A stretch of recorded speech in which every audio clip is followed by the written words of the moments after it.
Hello students, आज का topic है इश्यू ऑफ शेयर्स। ठीक है। सो ये आपका 8 मार्क्स का चैप्टर है।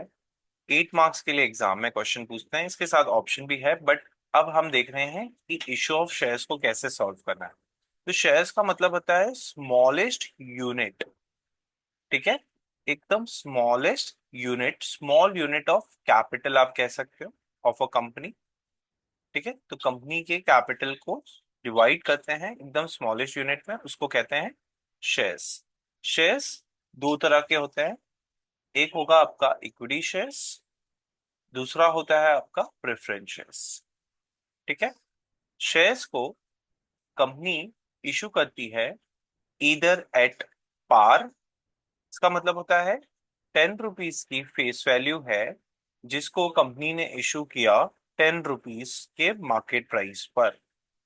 ठीक है। तो इसको हम कहेंगे issued at par. Similarly at premium होता है। तो इसका मतलब है 10 रुपीज की जो फेस वैल्यू है उसको कंपनी ने इशू किया 12 रुपीज पर। तो यहाँ पर 2 रुपीज कंपनी ने प्रीमियम चार्ज किया। ठीक है।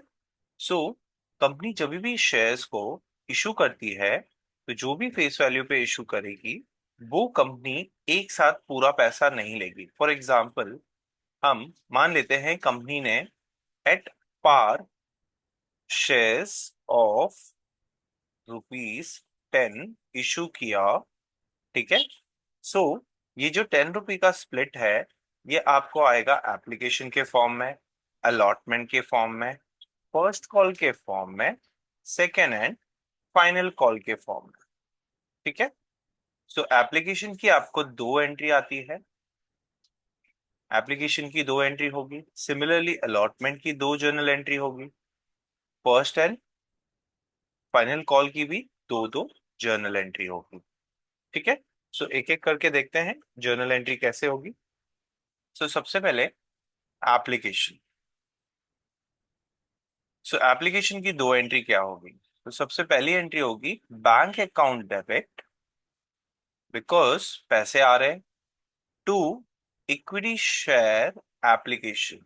अगर आपको क्वेश्चन में इक्विटी शेयर दिया तो इक्विटी शेयर एप्लीकेशन, और अगर क्वेश्चन में उन्होंने प्रेफरेंस शेयर दिया है तो preference share application. Simple. So second, ये जो एप्लीकेशन का पैसा आया उसको आप डेबिट करोगे। Equity share application account debit to equity share capital. ठीक है। तो जो पैसा आपको मिला वो पैसे को आपको कहां पर ट्रांसफर करना है? कैपिटल अकाउंट में। तो ये जो एप्लीकेशन की एंट्री है एकदम सिंपल है, आपको याद रखना है bank account debit to equity share application and then equity share application to equity share capital. Similarly allotment की एंट्री, आपको अगर ये दो एंट्री भी समझ में आ गया तो बाकी के एंट्रीज जितने भी होंगे वो बहुत इजी है। तो पहले चार एंट्रीज आपको आनी चाहिए। ठीक है। सो अलॉटमेंट की एंट्री में क्या चेंज होगा? यहां पर पहले हम ड्यू करेंगे।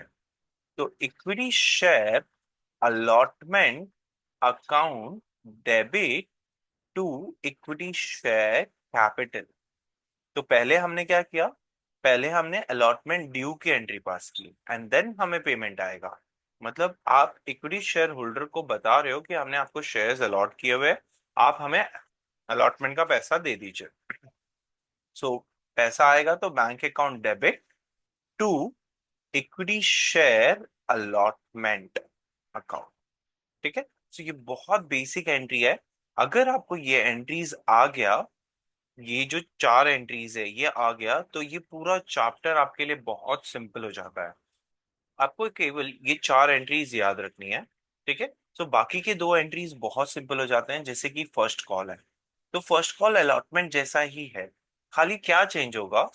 Equity share post call account debit to equity share capital. ठीक है। सो यहाँ पर जो चेंज हुआ है, अलॉटमेंट की जगह पे हमने फर्स्ट कॉल लिख दिया, सिर्फ इतना ही चेंज है। सेकेंड एंट्री भी सेम होगी, bank account debit to equity share first call account. तो यहां पर भी अगर आप क्रेडिट में भी देखोगे तो अलॉटमेंट की जगह पे फर्स्ट कॉल लिख दिया हमने, बस यही। सिमिलरली सेकेंड कॉल में भी सेम होगा, सेकेंड एंड फाइनल कॉल में भी सेम होगा।